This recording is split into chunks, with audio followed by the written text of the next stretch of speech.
Hi there, Homespun friends. It is great to see you today. My name is Sherry, and welcome to my channel. To all of you who have recently subscribed, it seems like I have received several new subscribers now. I think it was like, I don't know, 30 or 40 of you may be coming over from my Facebook page over there. So I want to welcome you and also say thank you to all of my longtime subscribers. Guys, I have been on YouTube now for about 6 years. It's crazy to imagine that.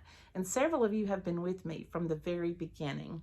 And so when I see your names come up in the comments, it always makes my heart feel so good to see you there and to know that you're still with me. Because over the years, I've gone from sometimes filming numerous times a week to then filming just maybe a couple of times a month.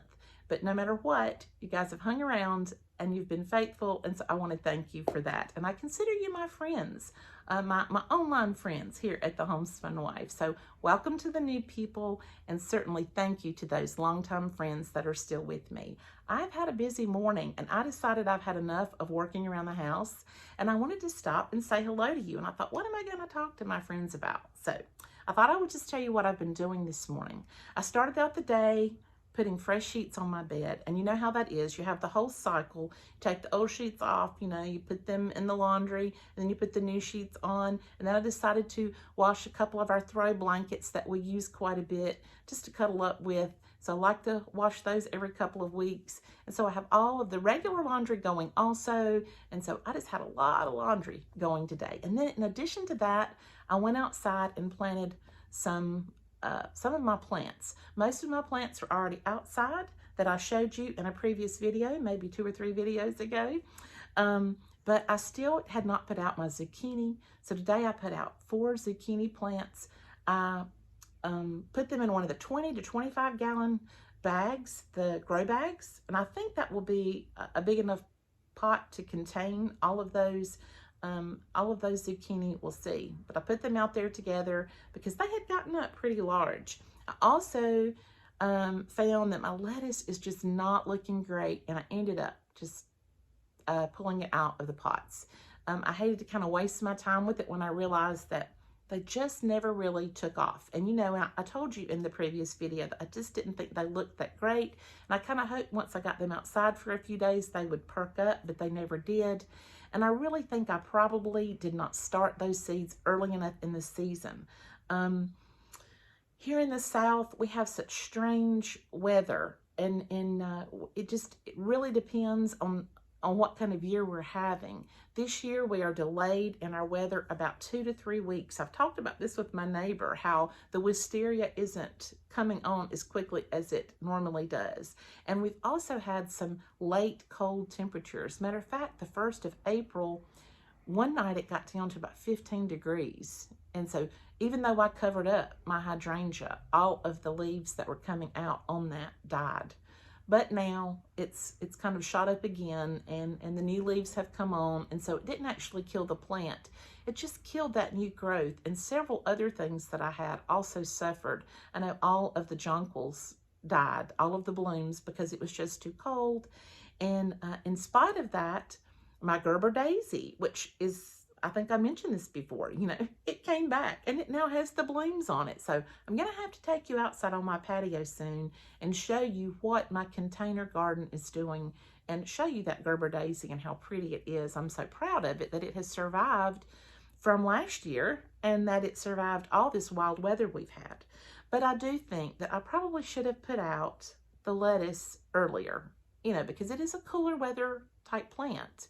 And now some days it's getting up, like yesterday it got up into the 80s. Today it's going to be in the mid 70s. And then I think by the end of the week it might be in the 50s, even though we're almost to May. So we just have no idea what it's going to be doing. But I hope that what I've planted will survive. So I pull the lettuce out, and in its place I put my green pepper plants, and they look like they're doing well.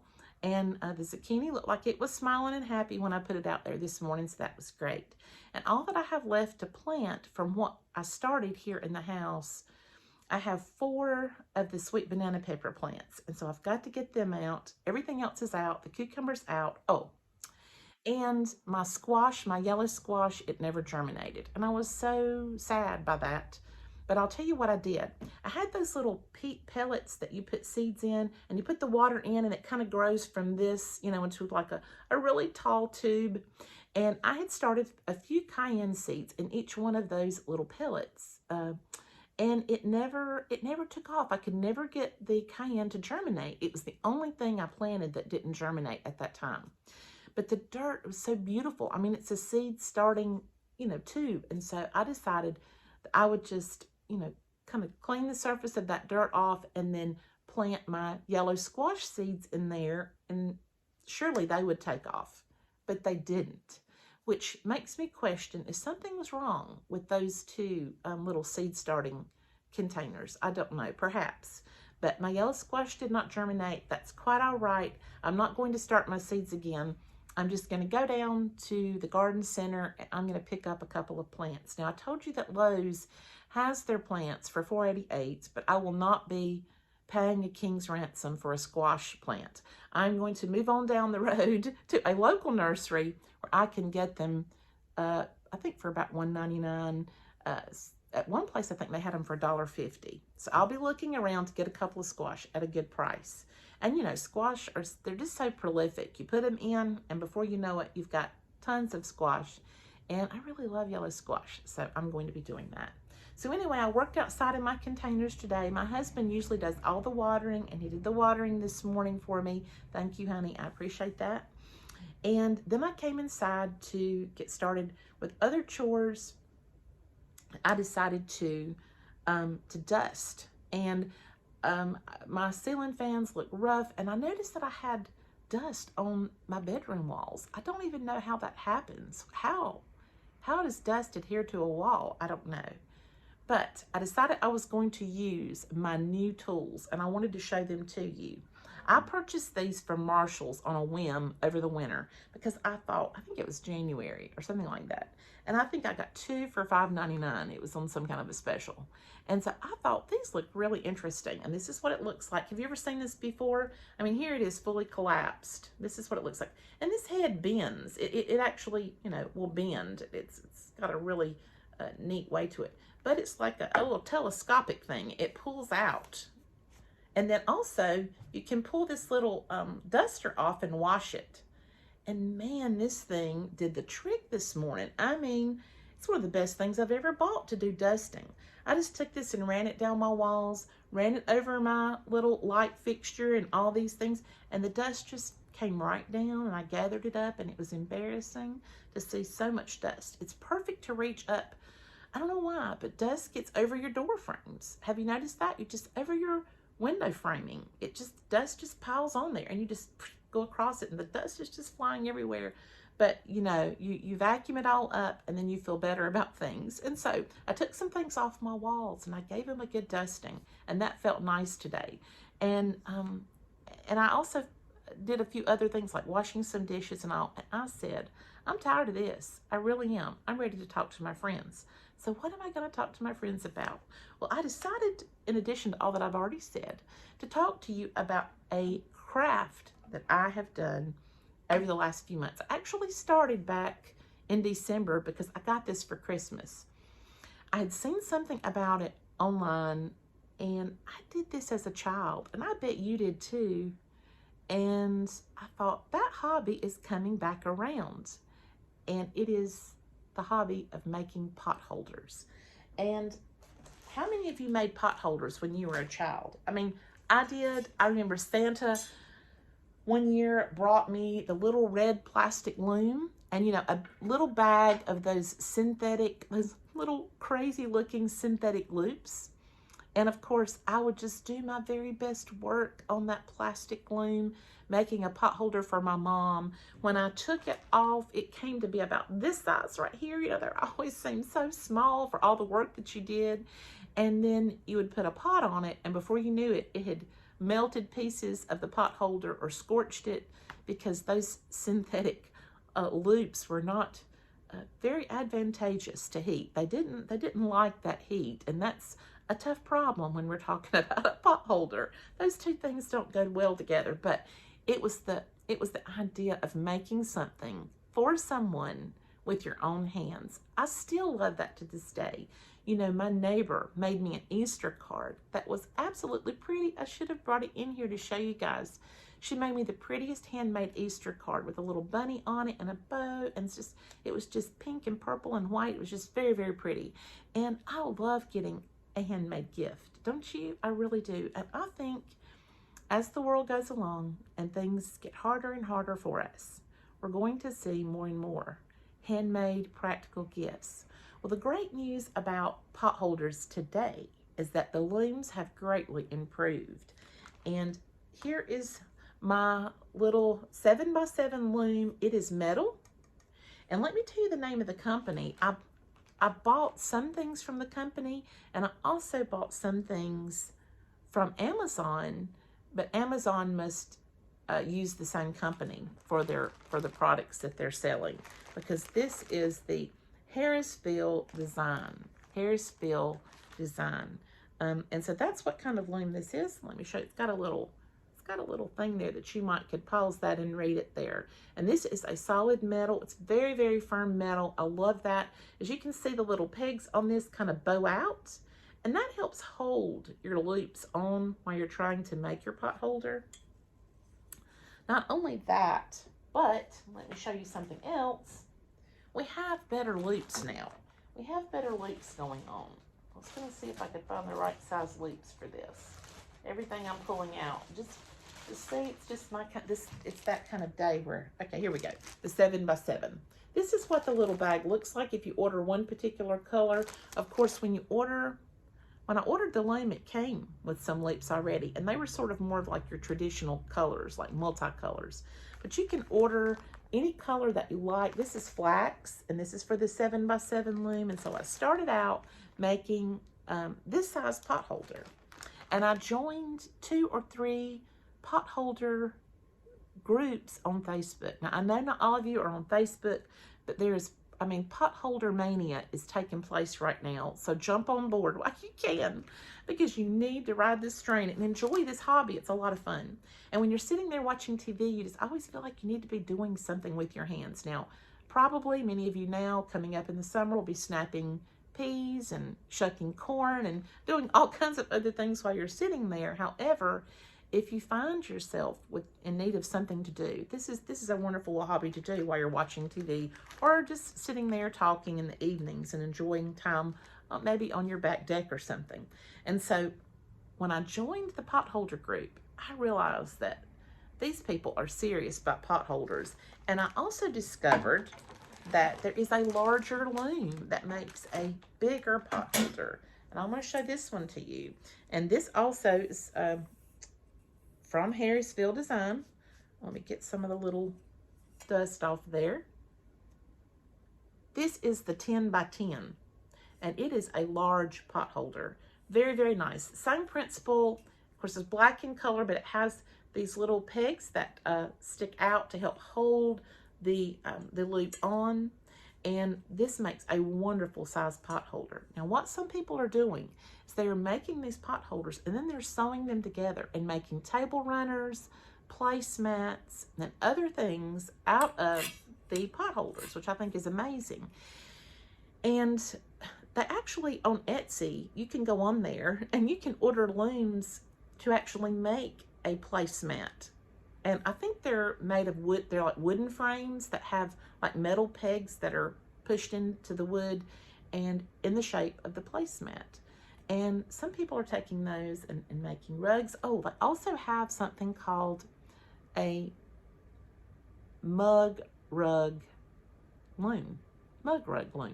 And that is like a little coaster size for like your coffee or your hot chocolate or hot tea. Or even your ice drinks, I guess.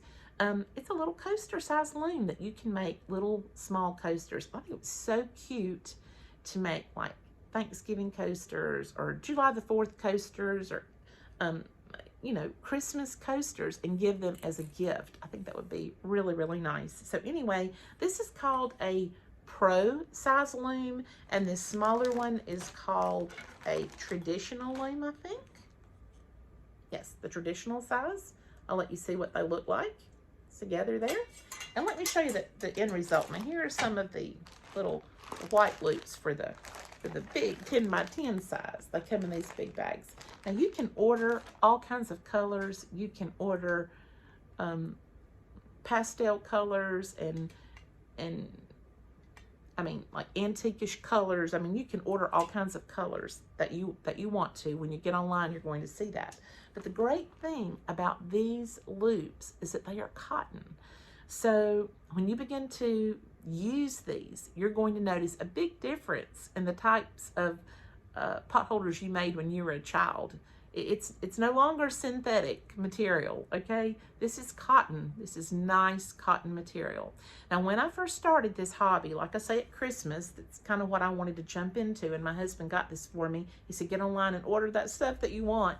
I noticed it was a little bit expensive because, you know, you're getting a higher quality. You're getting metal instead of plastic. You're getting, you know, cotton instead of synthetic. But through watching people in the Facebook groups, I have noticed that some of them are making their own loops. They are using beautiful socks that they cut and stretch into the loops. They also have some videos showing you how to use yarn. So if you're a person who already has a lot of yarn around your house, then you should get online and check out how to make pot holders out of yarn that you already own, and it would make it much more affordable for you to do it that way. But if you want to just order the loops, you might find that they're a little bit pricey, but when I consider how much joy I get out of it and that I'm giving this for a gift, as a handmade gift, then to me it was worth it to jump in there. Now let me show you some of the pot holders I've made. Oh, and here we go. Here's a big bag. These are the designer colors. I think I call them like antique colors. No, they're designer colors. So there you go. And that's what these colors look like. Aren't those beautiful colors there? I love that. And then we have this, which is called multi. And I think this is something that we're probably all a little bit more familiar with, this type of color, but these are actually cotton loops. Okay. And then, like I say, you can order the individual colors, like I have done. I ordered red at Christmas, and guess what? Supply chain problems. It didn't come until like Valentine's Day, but I still managed to make me a Valentine's Day pot holder when it finally arrived. So I'll show you just an example of what I've made. These were the first two that I made, and I think they're cute and they feel so good, guys. They really do. They're not like the synthetic type that we had as children. These are like kind of a step-up pot holder. So I tried to make them in like matchy-matchy colors of sets. Here's some that I had these colors. I thought, what am I going to do? I had a bag full of different kinds of colors left over, and so I thought these colors look good together. What do you think? I really like these. I think they're cute. And then I made some purple ones, purple and green. And there's a little pattern on that one. Now, all of these have some type of little pattern, but some have maybe more than others. I like this. I had seen someone else use these colors, and I thought they were pretty together. So you can get online and read about all kinds of the different patterns. Some people actually go to the dollar store and buy the really nice kitchen towels, like maybe some that have an apple on them or a rooster or a theme, if you have a friend that has a themed kitchen. And then they take the towel and they match up the loops and make matching pot holders to go with the towel. Really smart thinking. It makes a very pretty gift. These are kind of like springy Easter colors. And then I had this odd one. I had these colors. I thought, well, I like that. It's kind of different. And then I'm going to show you the bigger ones that I've made. There was my pretty red and white one that I love. Now, my kitchen, I have a lot of black, red, and white, and some green. I like some, I guess we could call it hunter green or something like that. And so this will go with my kitchen. Look there, I got a little bit of my hair on there. My hair is wild these days, guys. Just let me go ahead and tell you when I'm talking to you, it's crazy. I have crazy hair, always have, as you know, and that's all I have to say about that. When you're outside in the wind, just get prepared. I look like my head is made out of shrubbery when I come inside. It's just crazy. And here are these, and I love these. I love how these turned out. I really do, guys. Now, I tucked in the loop on this side to show you what it would look like if you wanted to put some of these together for a placemat. You know, you could tuck your loop in and then come along and bring another one of these. Let's see, how would that be? And you could put these together like this and make you like a placemat. Be kind of nice. But there's the one with the loop. And then here's the small one to match. And so this would make a really nice set of pot holders to give someone. And then I made, this is the last one I did. I just finished it, I think, last week because I was watching TV one night. And I like these colors too. I thought they were kind of unique. So there you go. That's what I've been doing when I'm sitting around trying to do nothing. I am actually doing something. I'm making pot holders. So I thought I would share with you my newest little hobby. Now, that is so much easier to me than trying to cross stitch right now. I cross stitched so much when I was younger, but now that I'm getting in my upper 50s, it's getting a little more difficult to see to do the cross stitching at night when I finally do sit down for the day. And so, so this is a hobby that I can do, and it's pretty easy, and I thought I would share it with you. Have any of you been making these pot holders? Are you part of that wild craze of making the pot holders? Because it's huge right now. It really is. So you might want to try jumping on board. Now, these looms do come with these, this has a name. It's an official name. I'm going to call it a metal stick, but it has another name. It just won't come to me. And that's really sad because my grandparents worked in the textile mill, and I don't know what this is called, but it's a metal stick, and it helps you guide, you know, guide your loops across. And this smaller one is what comes with the traditional loom right here. So you can see the size difference in these. Let me hold them to one side. You can see that, you know, one size is quite a bit larger because you've got that larger loom. And it also comes with these one of these little crochet hooks to also help you get, you know, to get your loops onto the frame. So these are nice. They're a really nice thing. Let me know if you decide to get into it and make you some pot holders. I would be curious to see if you enjoy it as much as I do. Also, let me know if you have been doing any dusting of your walls. And if you think you might like to have one of these little dusting tools. They're really nice. I'm surprised. This is my first time pulling them out and using them like that. And so I made a good purchase. Friends, it is great to come along and chat with you today. Just spend a little time with you. And like always, I look forward to seeing you next time. Bye-bye.